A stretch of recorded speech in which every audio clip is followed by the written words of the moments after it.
Hello, welcome. It's me, I'm talking today.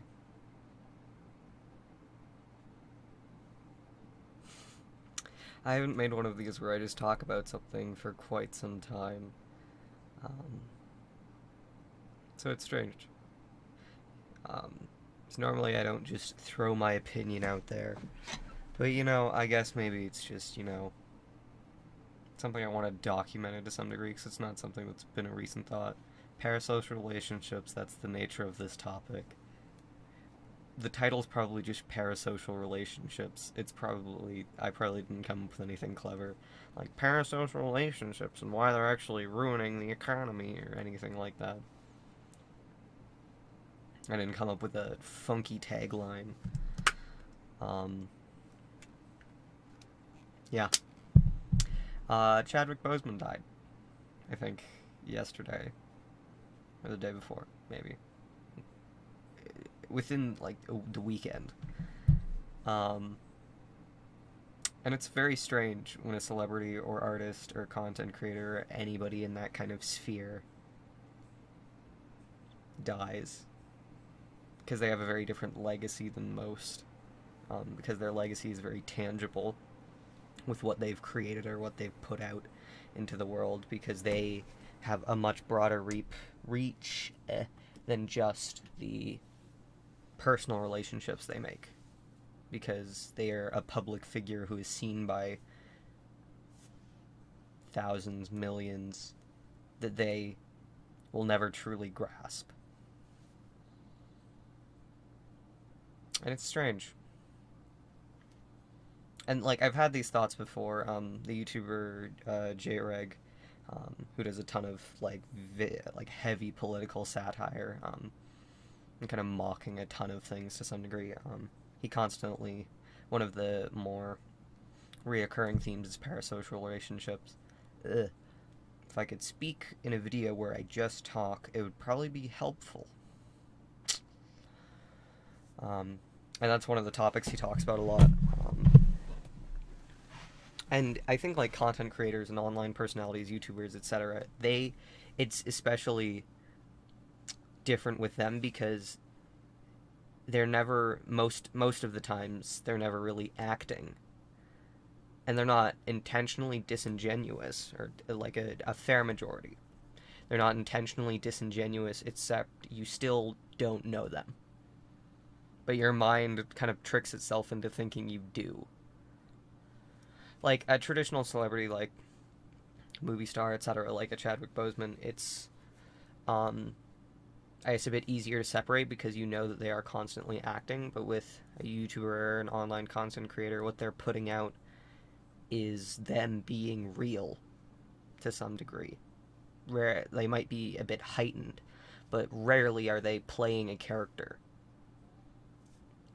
There are obviously a few exceptions, but generally, YouTubers are never playing a character. They're just sort of being themselves, but they're still, it doesn't come close to it actually being them, but our mind still thinks that it is, and it kind of tricks itself into thinking that we know these people that we have parasocial relationships with.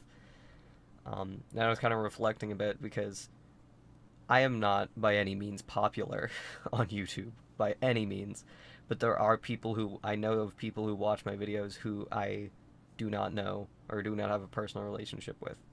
I don't think there's a huge amount, but I know that there are some. It's kind of strange to know that I take up space in people's minds who only know me from the videos I put out on YouTube, and only have that perception of me. It's strange.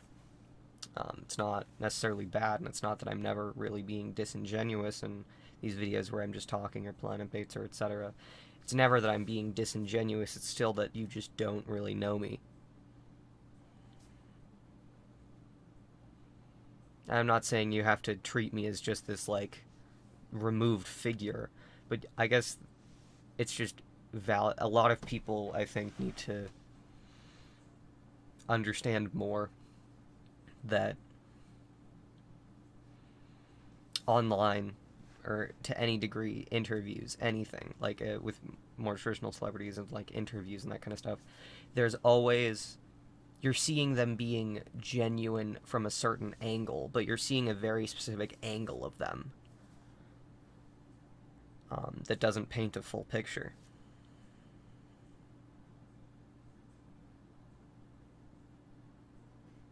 Yeah. I deleted Twitter from my phone, which I think is an excellent decision for most to make. Um, like there was a few YouTubers who'd done it.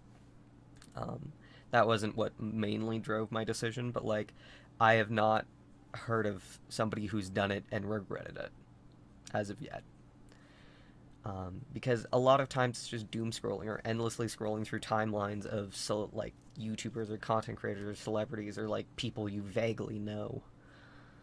Um, I find the most valuable way to use Twitter is that if you are interested in something, you go directly to a page or you do a direct search. You don't just endlessly scroll through your timeline or whatever, and you don't like look at the trends and see what people are saying. I mean, I mean, you can do that, but I still think that mobile Twitter is one of the worst things to be doing with your time because you just scroll and scroll endlessly. That's a bit unrelated, but I think Twitter plays a lot into parasocial relationships, where it's another one where people are just constantly saying things on their mind, so it feels like you know them, but it's just fragments of ideas. This is a weird video, but I guess I'm putting it out just to kind of speak into the void because I've talked to my friends about this, but I guess it's just there's a different element to it because some of you technically have a parasocial relationship with me. I don't know. Be aware of parasocial relationships. Do not fear them, do not run from them, but just be aware of what they are. I never actually described what a parasocial relationship actually was.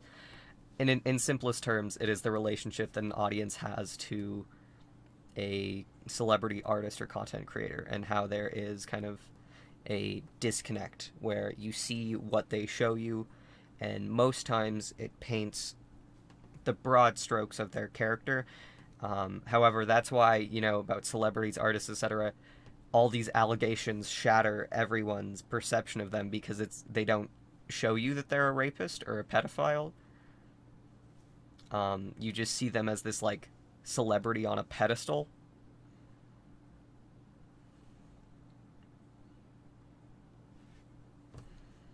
It's strange.